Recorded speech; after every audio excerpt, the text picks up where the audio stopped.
Kolyma.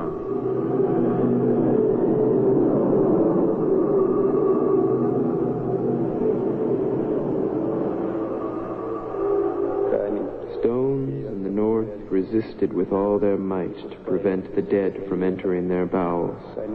The stones promised to forget nothing, promised to wait and keep it secret. Severe winters, hot summers, and brutal rains took the dead men from the stone. The earth opened up, revealing its underground stores. Because not only gold, not only tin, not only wolfram, not only uranium are in the Kolyma underground stores, but also human bodies, untouched by decay. On the 4th of February, 1932, all the administration of the Dolstroy and the first volunteers who responded to the call of the motherland to conquer severe and impregnable Kolyma arrived in the Bay of Negaeva.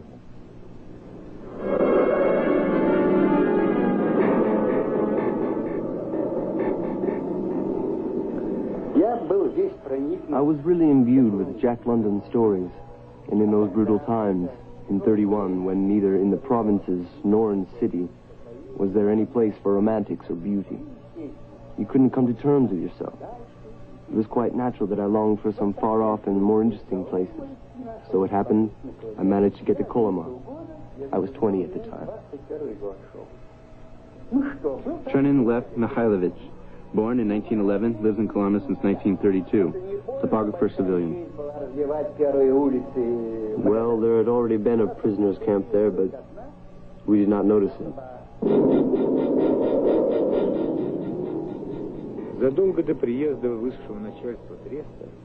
Long before the arrival of the commanding administrators of the Dolstroy, Berzin dispatched more than 200,000 of its prisoners to Magadan, only a quarter of which survived. It was they who began to build the town of Magadan and the first Kolyma camps. The first transports of prisoners were those convicted according to Article 7.832. That was of August 7th, 1932. It was a time of starvation when people took grains left in the fields after harvesting or cabbages at night. All the same, they were convicted by the Troika, court of 3 judges, with no defense, and as a rule, their fate was 10-year sentence and no discussion allowed. Berzin Eduard Petrovich, born 1884, the first director of the Dolstroy, 1931 to 1937, shot in 1938. There were many stories told about him, both good and bad. For instance, there was this notorious dipper from the drag that had sunk, and we had to build a framework to go into the icy water and get it. People were dying like flies, but it was unthinkable to leave the dipper there. Well, they reported to Berzin in Magadan. People are dying. What's to be done? He reasoned this way. What's the cost of the dipper? 15,000 gold rubles. What's the cost of a prisoner? 2.5 paper rubles a day. Then what are you questioning me about?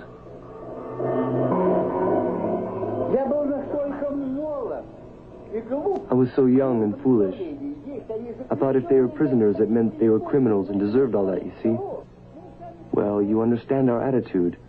I was not a party member, but nevertheless, I was a true child of my time. I was permeated with its spirit.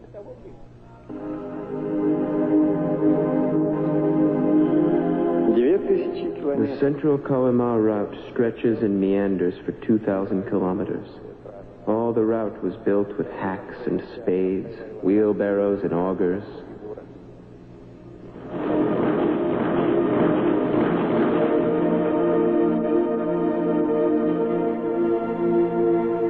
Everybody here used to repeat Nekrasov's poem, The Iron Road. We overstrained ourselves, heat or cold, backs always bent down, lived in mud huts, struggled with hunger, cold and wet, and suffered from scurvy. Well, don't be afraid for the motherland, buddy. The Russian people have endured enough. They will endure this iron road, as well as anything else our Lord would send. Zoya Ignatievna Sizova. So my father organized an underground revolutionary group in Kamchatka. But then somebody betrayed this group, and he was arrested. When he was being taken away, he said, "You must know, I am not guilty of anything." Wigan Mikhail Yevseyevich. Born in 1915, Kolyma camp's prisoner from 1937, sentenced on the 58th clause, rehabilitated. And I said to the officers who accompany me, "What is going on? Why, it seems even the slaves were treated better in the Roman Empire." Visnyak Boris Nikolaevich. Born in 1917, prisoner of the Kolyma camp since 1938, sentenced on the 58th clause, rehabilitated. On the 5th of November, 1937, at 5 o'clock in the morning, they knocked and showed me an order for search and arrest. And I was driven away by the automobile like a respectable man. Zhona Georgy Stepanovich. I was born in 1915, he in 1913, my older brother. When Kirov was murdered and the whole university went to the pardon ceremony, Boris said to the Komsomol organizer of his course, "Look, my boots are torn. So if I go, my feet will be frostbitten." In 1936, Boris was summoned to the big house. He perished in the Vorkuta land. Those are my memories of Boris. I spent more than a year in Kresty. Almost 2 years in 3 Leningrad prisons. Shpalerka, Kresty, and in deportation camp. When we were transferred to Vladivostok.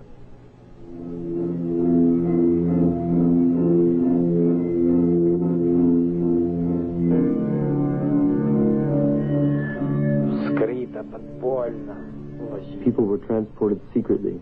I remember it was raining, dirt all around. There were many intellectuals, scientists, surrounded by the convoy and dogs who were taken aboard the train. When it started moving, there appeared from somewhere, though we had been thoroughly searched, sheets of paper, pencil stubs. And we began writing letters. So I wrote to my sister, "I'm a prisoner, but I am innocent. Don't believe anything. All of it is a lie, slander." Trains were moving in an endless stream like in war times.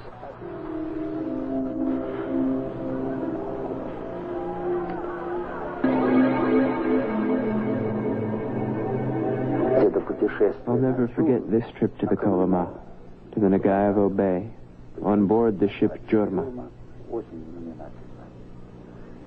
Several thousand people were fed salted herring, and there was no water at that time.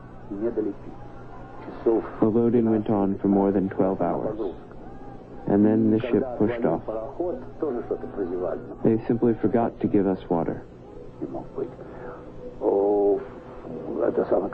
And there was an order to get barrels down into the hold, to take the barrels and pump fresh water in through those.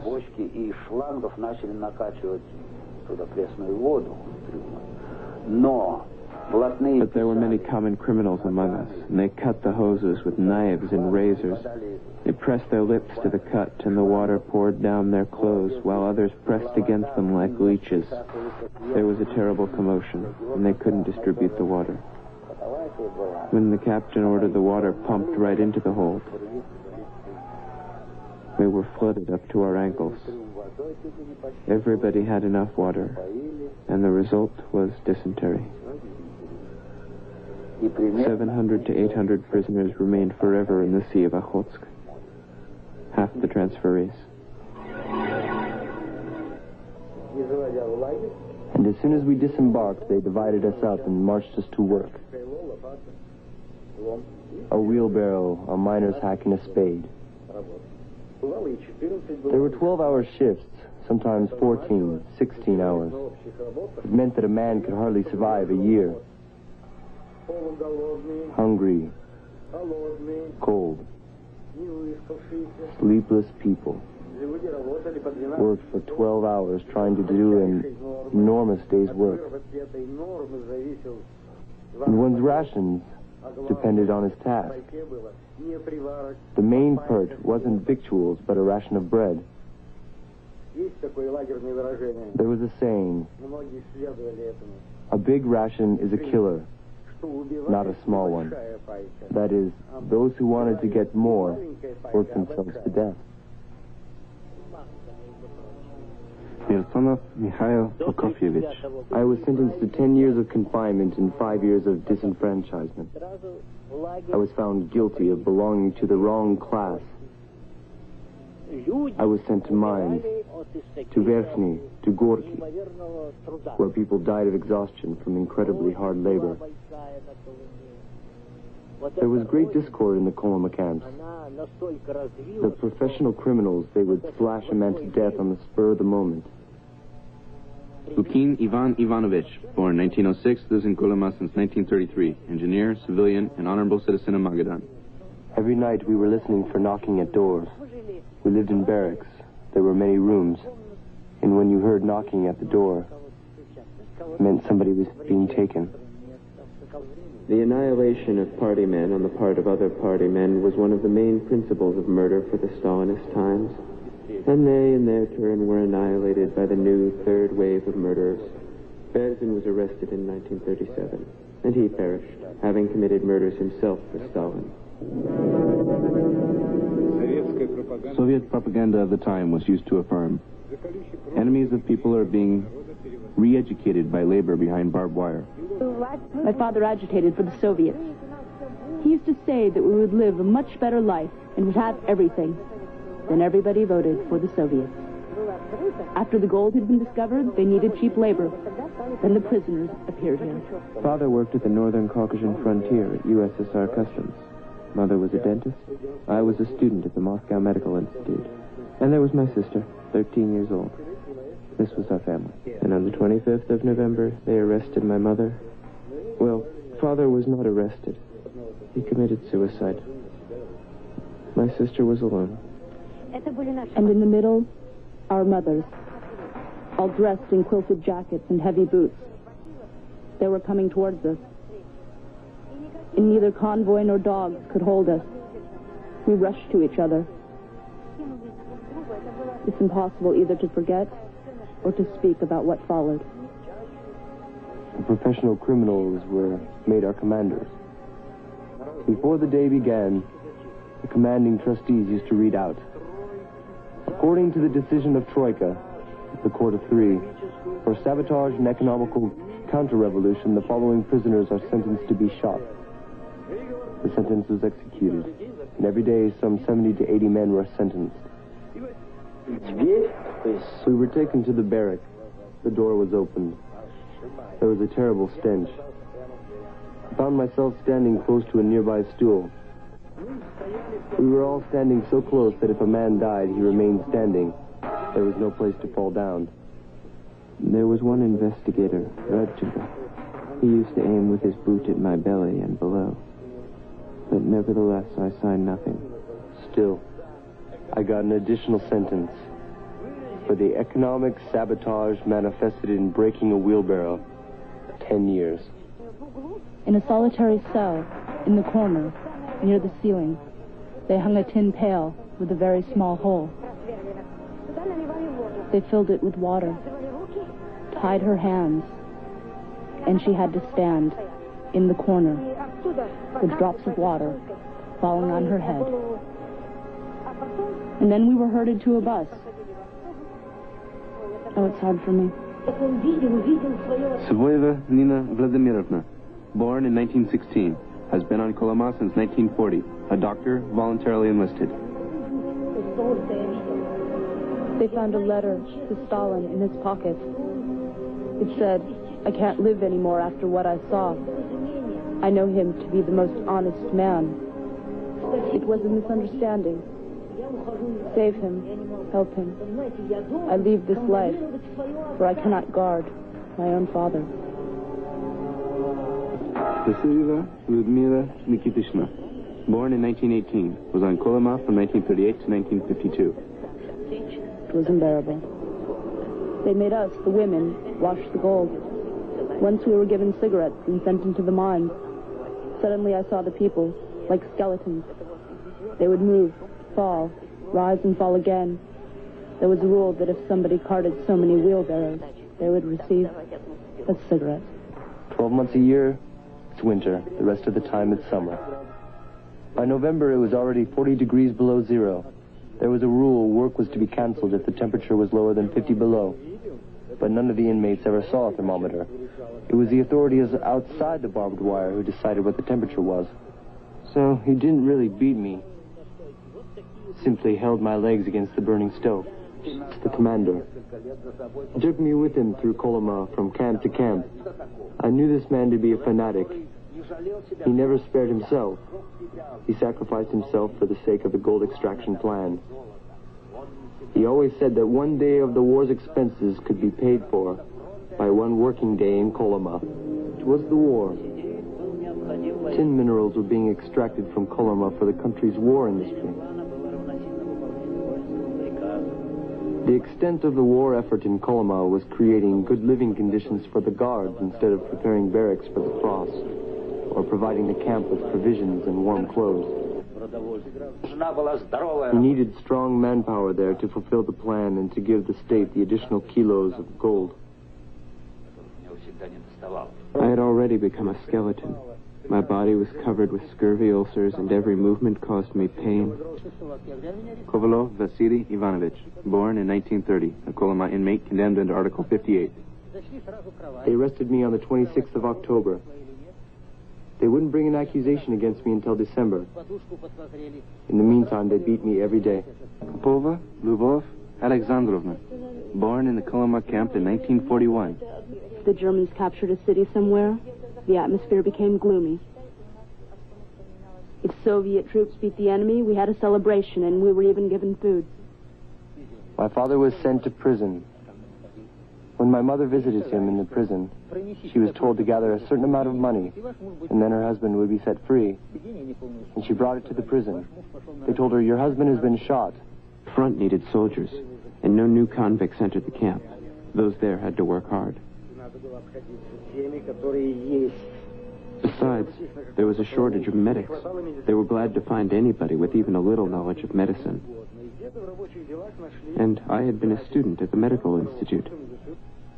Tsura Nikolai Semenovich, born in 1909, a Kolyma inmate, condemned under Article 58, rehabilitated. That there were people in the camps who could keep true human features, despite all of the horrors, hunger, cold, and blows. And those were the sextants and the priests. The two priests were thrown into the cell. The Khans raped both of them. One was 30, the other was 45. He was gray-haired. I protested against it, but they told me, "Offender, sir, it's not your business." And they raped them that way. I asked them, "Where's your God? Why didn't he shield you from this?" Zhigulin Anatoly Vladimirovich, born 1930, a Kolyma inmate, condemned under Article 58, rehabilitated. Should a small party of thieves get into a bitch camp, they were destined to either die or turn bitch.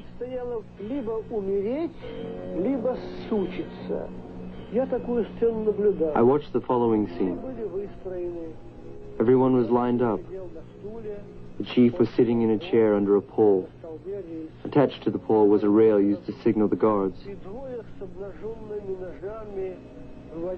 Two guys holding knives brought out a young thief from the punishment cell and marched him along the formation. Then he was led to the pole and handed a small crowbar. He gave 3 knocks on the rail suspended from the pole. That was ritual. The bitch's chief then got up from the chair, solemnly unzipped his fly, and the hapless thief would kiss his penis. Then he was handed a dagger, thus turning him into a full-fledged bitch.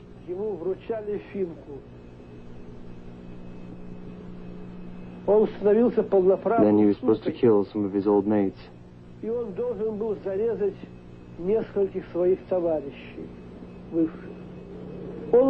Then he ceased to be human.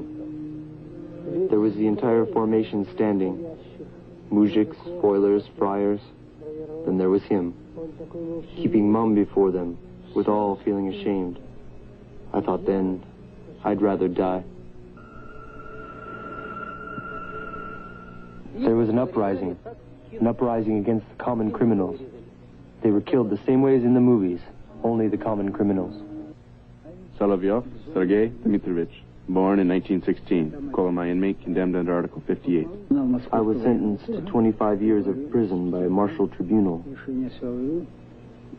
When we Russians first got abroad, we came back totally different people. A tremendous lie was revealed, that all the peoples lived terribly, that they were tortured everywhere.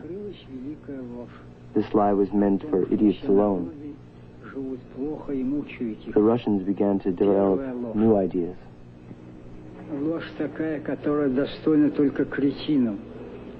Among the soldiers, there were decent, worthy, sensible people who were able to analyze our past and what we had then and what lay ahead. Levizinsky Volya Vadimovich, born in 1930, a Kolyma inmate condemned under Article 58, rehabilitated. Among us politicals was a former army commander. He was so timid he died from a cart creaking. We read about heroes like him in textbooks, but these same heroes allowed themselves to be humiliated and outraged by the cons. This is not to mention the guards. Convicts fall into two categories: thieves and bitches. Thieves imply the dignified underworld, one that declines to serve camp supervisors. Our guilt was there to be sure, gave us strength. Found guilty, we felt better than those taken without any guilt at all. A restricted area was being set up. White planks, pegs, were being built around the workplace. A guard said to me, "Hey, 594. My number was E594. I still keep it. My camp number. Cut down that little tree. It's blocking my view." I said, "But it's outside the zone. You have my permission." Then our mate yelled,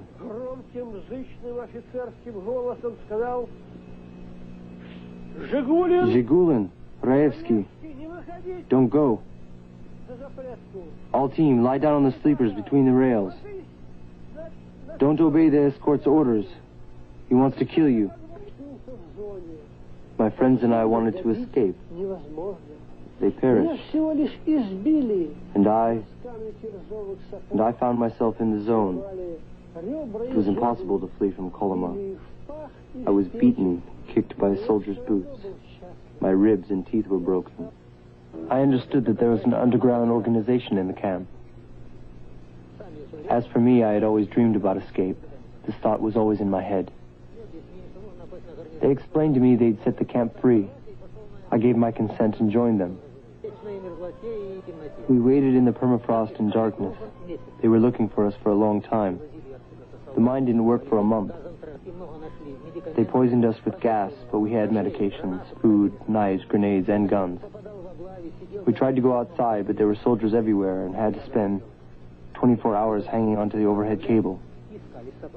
The guards with dogs got into the mine. They failed to find us. We had no food to eat by that time.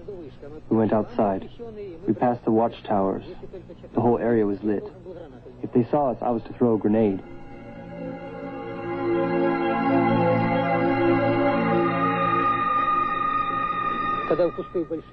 Then we passed through the bushes and realized that it was freedom.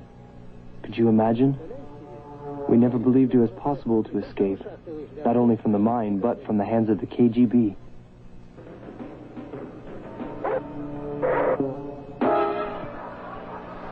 That day was much awaited in Kolyma. Victory wasn't only happy news. It was the hope of forthcoming freedom for those who survived.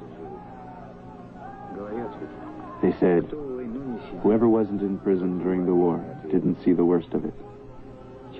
People still had hope and faith.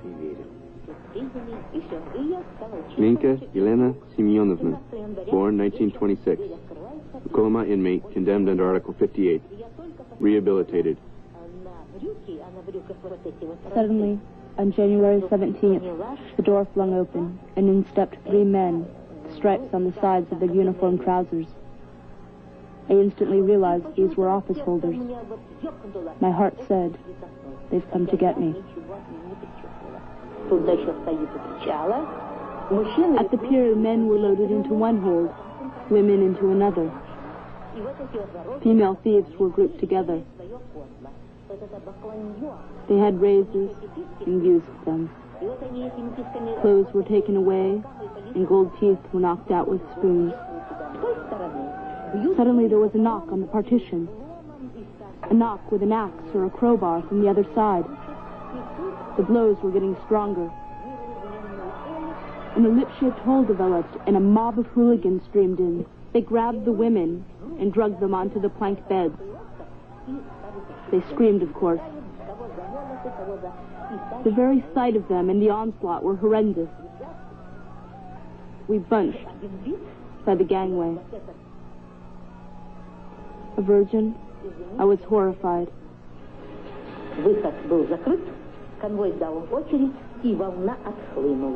The guard fired some warning shots. The mob retreated. I descended into the next to last step. Women were being raped on all tiers of the plank beds. The whole scene was beyond description. Something totally incredible. The escort with a Tommy gun yelled, "I'll open fire." That was a lucky moment for me. I grabbed hold of his gun like this. He thought I was trying to wrest it from him. I simply held on to it. He stepped back, reflexively, and I instantly dashed onto the deck.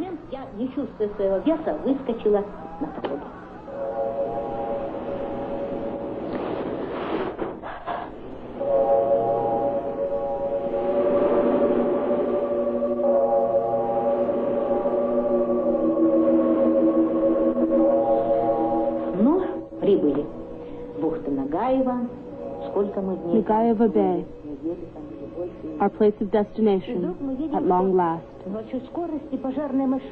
How many days we sailed, I really don't know. Suddenly we saw fire trucks approaching the pier. The hatch was lifted and all were ordered out. But nobody rose. A massive rape was going on. The Kolyma tram. Convicts wouldn't let the women free. To separate them from the rapists, a mighty fire pump was used. The lower beds were flooded down there. There was a card game on with people's lives as the stakes. The stabs were tossed from the beds.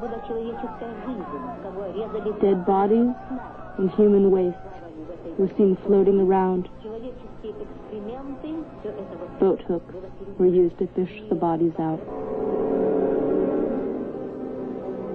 Tree-felling was seen as penal work. We got up at 5 in the morning and hurried to run to the canteen for soup and bread. You would put on everything you had, cover your face with rags, leaving only small holes for the eyes. But still it didn't save you from the cold. The snowstorm was so strong that you couldn't see in it, as far as the back of the person in front of you. The horses only brought 1/3 of the required tools, as always. As the guards ordered picking up the implements, we, exerting every effort, would dash to the sledges laden with saws and axes, so as to grab the first implement that comes your way. Failure to grab just any implement meant you weren't likely to pull through a day.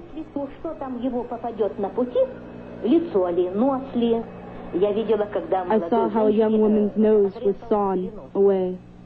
She choked with blood, but nobody paid attention to her. Besides, everything depended on the team leader. The daily quota was enormous, 14 cubic meters of felled timber. The team leader may register your output or not. If not, a punishment cell was in store for you. The felling site was 15 kilometers away from the camp. On the way back, they arranged their own hallelujahs in the twilight. Tired and hungry, we were ordered to lie in the snow. Some yelled, others prayed, still others cried bitterly. As for the convicts, they would start hooting and whistling and using foul language. To stop it, the S-cart would launch the dogs on it.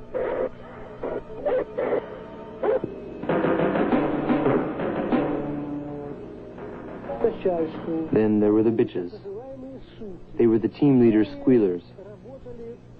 They would beat prisoners and extract job quotas. They would beat you with whatever was in their hands. They killed and were never punished. Men with frontline and prison experience headed the fight against the convicts serving the camp superiors. They knew how to take risks and believed in force. At times, political prisoners, especially ex-POWs, joined thieves in fighting the bitches. Like Nazis, Dezimia and Geisha tortured and executed people, thereby fulfilling their superior's will. Servicemen ganged up in secret and used axes and crowbars to disarm Geisha. Humans would be too much a word for those beasts.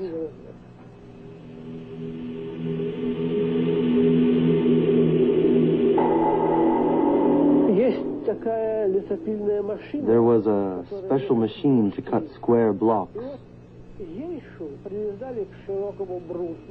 Geisha was tied to a large block and was left to move slowly towards the rotating saws. He yelled, asking for mercy. He wanted to survive, to live, you see. But the saws cut him into pieces. Well, it was a severe punishment, but fair enough.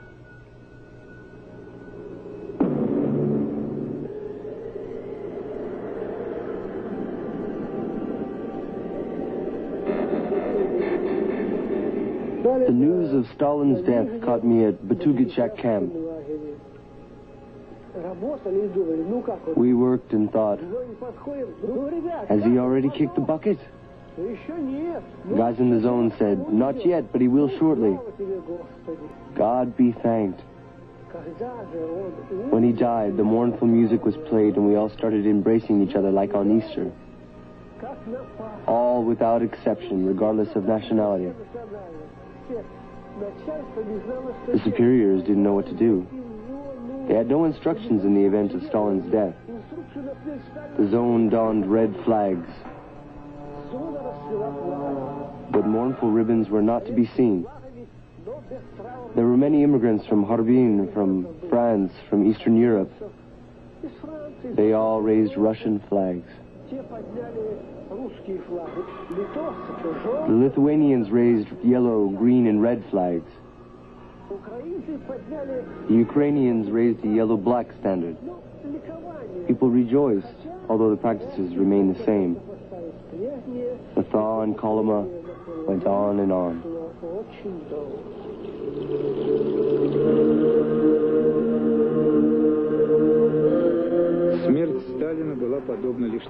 Stalin's death was like a crack at the Gulag Foundation. The camps remained intact for quite a while. They were filled full all across the country. Some 2 million prisoners remained in the camps after amnesty, by official figures. The convicts seemed more cheerful after Stalin's death. The power had developed a crack. All rose to their full stature, determined to state their case.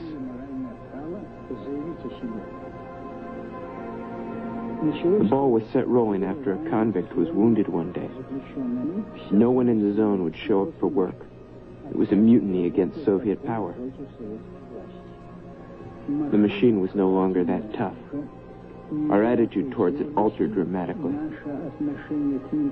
We demanded that we not be locked in for the night, and no more bars on the barracks windows. We demanded free letter writing and pay for work. A few hours later, a duty officer was brought in. We refused to go to the barrack and shouted, "Get out, pirates!" I was standing out front, but all those behind me voiced their support. Shooting began. First overhead, and lower, which is something I'm used to. I looked behind, and no one was there. It was decided to create an organized force, so as to hit, not with fanned fingers, but with a clenched fist, and hard. A party was to be created. We banded together and formed the Democratic Party of Russia. And then they scattered us through different camps. It was like dropping a box of matches. Everywhere we went, unrest and disobedience flared up. A wave of uprisings rolled all across Kolyma. There were people there who had gone through many lands and faced death 1,000 times. The Lord selected them for the future. They defied bullets and the threat of execution. Shooting at them during escape attempts was useless too. We managed to survive no matter what. Sergei Dmitrovich Solovyov was set free only in 1979. He attempted many escapes and was given additional sentences, but made no compromise with the power. He's still waiting to be rehabilitated. I'd flee any time, even with a couple days left on my sentence. My thirst for freedom was my moving force, my survival. I made flights from a truck, a train, the zone. I remember a joint getaway by 4 at Ustilim. They were shot down 15 minutes after they escaped. Significantly enough, all killed escapees lay for weeks in winter by the watchtower. I never stopped trying to escape. There were lots of flights, especially in 1953. Those weren't merely flights, but veritable uprisings. Weapons were seized in a bid to break away from the Union, but to flee from Kolyma was next to impossible. I would make an escape, first of all, that I might take a free breath. And every time I hoped against hope that this time I would be luckier than the last. Several times I attempted to put together a team of 5 or 6 in order to make sure they wouldn't eat each other. There were such cases during escapes. When attempting a getaway from the camp, there was a 99% chance we'd be shot down.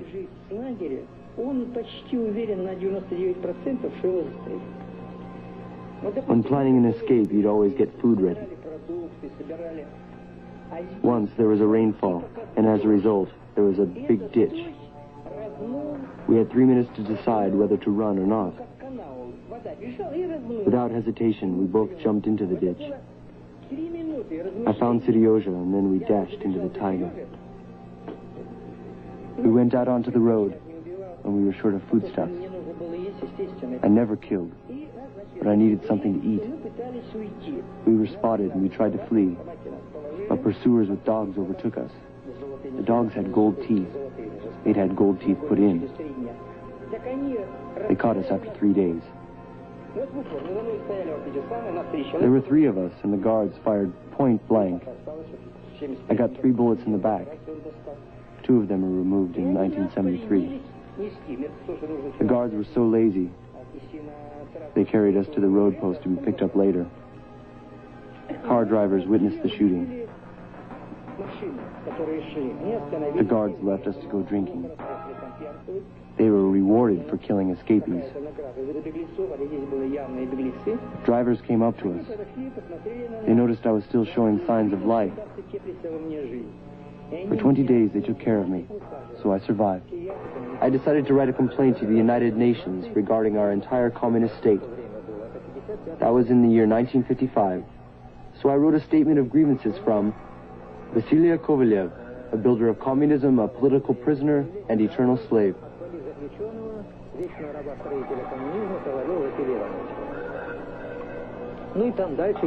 It took me 3 months to write the letter listing my problems. I wrote about freedom at large and captivity. I was taken to the Correctional Labor Camps Board. I said there, "Why are you afraid of me? I'm a downright wreck, only skin and eyes left." He said, "You signed your own death verdict, and we're not going to shoot you. We're going to let you rot alive for this complaint." Well, this bastard, I guess, must be still alive somewhere now. I was sent to the strict regiment's own stone sack. This meant death.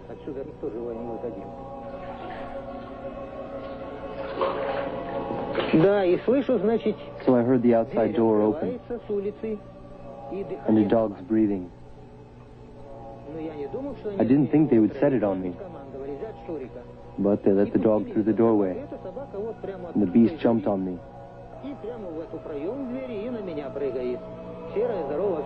It was heavier than me. I kicked it in the neck. The dog fell down and became quiet. In came 6 men and started busting me against the wall. I realized I was done for. Having come to, I saw feet sticking out from the corner. They belonged to someone on the floor. The man was dead and frozen to the wall. I couldn't rise. My arms and legs were smashed. For a month, I had to eat like a dog.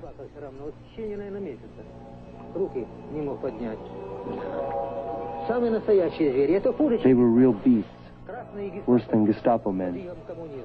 They were the communist Red Gestapo.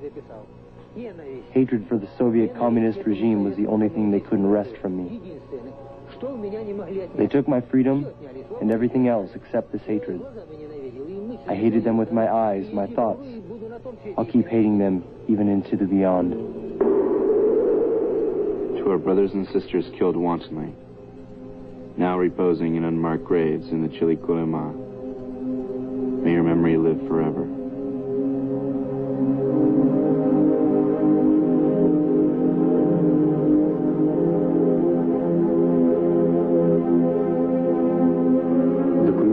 The documents of these times have been destroyed. The watchtowers sawn down, the barracks razed, the barbed wire rolled up and taken to some other place. Now flourishing on the camp's ruins is fireweed and neglect, the foe of archives and of human memory. Did we exist at all? I reply, we did. I have declared that through each inexorable moment. I declare it with full responsibility for this, our document.